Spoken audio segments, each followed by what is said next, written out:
یه فرازی از مناجات های رسول الله در اون 2 هفته است دارم میارم. خدایا روزی مرا هنگام پیری و واپسین در زندگی قرار بده.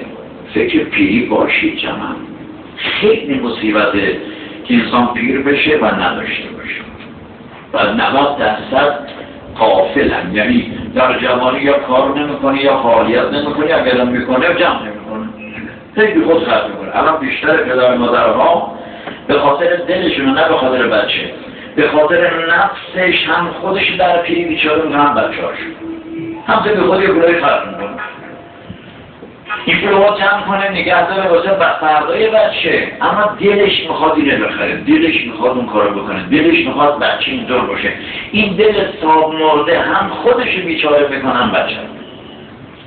فردا بچه 20 ساله میشد، میاد پول میخواد نداره، خونه میخواد نداره، خودش هم گریه میکنه. بابا در نقیداری جمع کن.